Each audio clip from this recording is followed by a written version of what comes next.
Baik, kita mulai. Assalamualaikum warahmatullahi wabarakatuh. Waalaikumsalam warahmatullahi wabarakatuh. Ya, terima kasih. Selamat pagi, salam sejahtera. Nana, bagaimana kabarnya hari ini? Alhamdulillah baik, Pak. Baik ya. Sudah sarapan semuanya? Oke, Sudah. alhamdulillah. Berarti sudah semangat untuk kegiatan belajar hari ini ya. Iya, insya Allah, Pak. Oke, sebelum kita mulai belajar ini, saya minta tolong kepada Siska untuk memimpin berdoa. Silakan. Ya, Pak. Sebelum belajar, marilah kita berdoa sesuai dengan kepercayaan masing-masing. Berdoa, mulai. Selesai. Oke, terima kasih Siska. Semoga dengan berdoa ini kegiatan kita berjalan dengan lancar. Amin. Amin. Oke, selanjutnya Bapak absen dulu ya. Dulu yang tidak masuk, tidak gabung ini siapa aja nih? Keterangannya apa?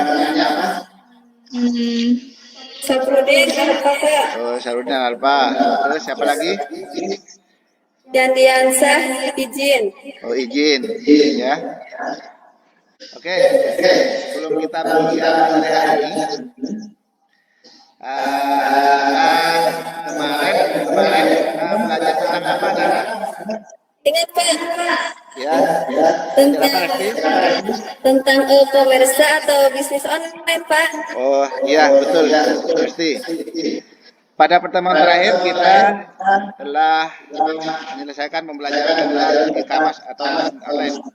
Pertemuan hari ini, kita produk kreatif dan kewirausahaan ini akan membahas pada pertemuan pertama ini. Sebelum masuk ke submaterinya, kalian perlu mengenal kompetensi dasar dan tujuan pembelajaran dari pertemuan pertama. Kompetensi dasarnya yaitu menerapkan pengajuan hak atas kekayaan intelektual, membuat pengajuan dokumen untuk perolehan haki, dan tujuan pembelajarannya sama nanti peserta didik setelah mengikuti pembelajaran ini mampu mengkonsepkan pengertian hak atas kekayaan intelektual. Yang kedua, menegaskan prinsip-prinsip hak atas kekayaan intelektual. Selanjutnya, submateri yang tadi disebutkan yaitu ada pengertian haki, sejarah perkembangan haki di Indonesia, tujuan, manfaat dan sifat haki, terakhir prinsip-prinsip haki. Jadi kita hanya membahas tentang ini di pertemuan pertama. Saya Pak, Ya silakan. selaku pemilik Geprek Bensu, kini Ruben tengah ditetapkan dengan kasus perebutan hak paten dan Bensu antara dirinya RM Geprek Bensu. Kasus tersebut sebenarnya bergulir sejak 2018, namun putusan MA baru tanggal 2020. Ya, betul sekali, Resti. Baik anak-anak, untuk lebih memperdalam materi pertemuan satu ini, kalian akan membentuk kelompok dan berdiskusi sesuai submateri yang Bapak bagikan, ya. Per kelompok. Setelah itu kalian akan berdiskusi dan mempresentasikan hasil diskusinya. Oke, bagaimana, sudah siap kelompok 1, kelompok 2 untuk mempresentasikan hasil diskusinya? Siap Pak, ya, oke. Silakan kelompok 1. Mulai. Ya Pak, pengertian hakim menurut Ismail Saleh adalah pengakuan dan penghargaan pada seseorang atau badan hukum atas penemuan atau penciptaan karya intelektual mereka dengan memberikan hak-hak bagi mereka baik yang bersifat sosial maupun ekonomis.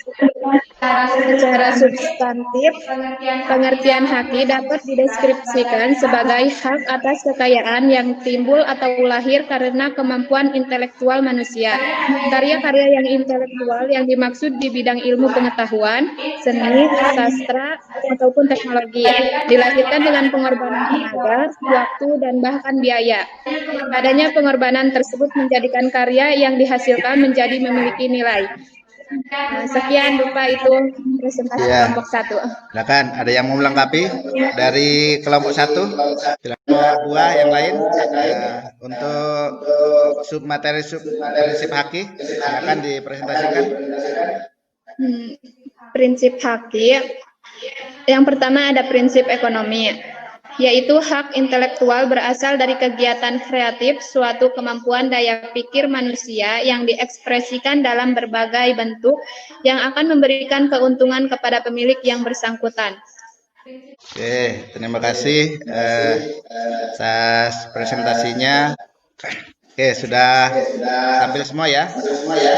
Oke, Bapak kasih penguatan atas materi yang sudah dipresentasikan oleh kelompok 1 dan kelompok 2. Pertama tentang pengertian haki. Ya, Indonesia Merdeka.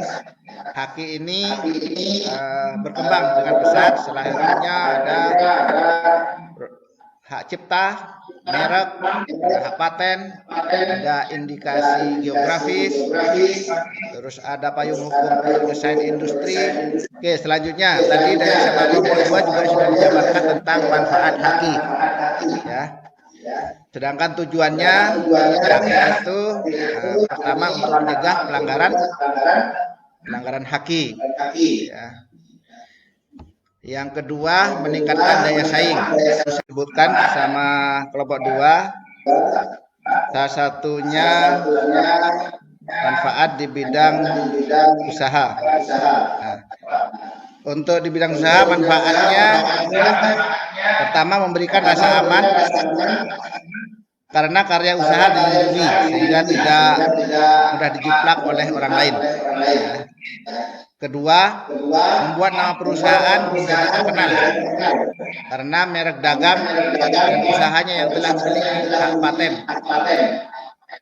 Ini yaitu prinsip kebudayaan, di mana perkembangan ilmu pengetahuan, sastra, dan seni yang melahirkan banyak haki, dan haki ini memberikan manfaat dan nilai ekonomi kepada penemunya, kepada orang lain juga yang menggunakan hakinya ini, produknya ini, sehingga dengan banyaknya haki yang tercipta tentu akan meningkatkan kehidupan dan peradaban manusia. Oke, pertanyaan bagus, jawabannya juga ya bagus juga, bahwa apabila kita berhasil menghasilkan suatu karya, bagaimana proses caranya agar hasil karya kita bisa dilindungi hakinya. Ya, benar sekali, kita harus mengajukan permohonan hak cipta ke kantor direktorat HKI. Ya Pak. Oke, ada lagi pertanyaan terakhir, anak-anak? Siap tidak Pak? Sudah ya? Oke, kalau tidak ada pertanyaan lagi, Bapak ingatkan silakan nomor kerja peserta didik LKPD yang Bapak share di grup,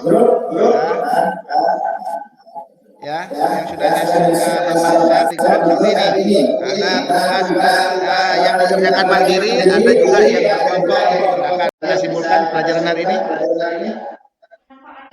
Oke, terima kasih. Itu benar sekali ya. Kalau kita tarik kesimpulan bersama bareng-bareng tadi, kita sudah mempelajari tentang pengertian haki. Ada disebutkan dari menurut Ismail Saleh dari peraturan perundang-undangan, juga sejarahnya bahwa haki itu di Indonesia ternyata sudah ada sejak zaman penjajahan Belanda, yaitu sudah dikenalkan pada tahun 1800. Baik anak-anak, untuk pertemuan berikutnya kita akan membahas tentang sub materi jenis-jenis haki, dasar hukum haki di Indonesia, syarat-syarat karya intelektual yang dapat dipatenkan, invensi atau hasil temuan yang tidak dapat dipatenkan, dan hal-hal yang tidak dianggap sebagai pelanggaran hak cipta. Itu materi-materi yang sudah kita bahas pada pertemuan pertama ini, ya. Sebelum kita mengakhiri pertemuan kita hari ini, saya minta tolong kepada perwakilan, silakan ke Siska, minta tolong untuk memimpin berdoa dulu. Silakan. Ya, Pak. Sebelum mengakhiri pembelajaran hari ini, mari kita berdoa. Berdoa mulai. Terima kasih atas perhatian dan partisipasinya pada kegiatan pembelajaran satu ini. Kurang lebihnya saya mohon maaf. Saya akhiri, wassalamualaikum warahmatullahi wabarakatuh. Selamat beristirahat.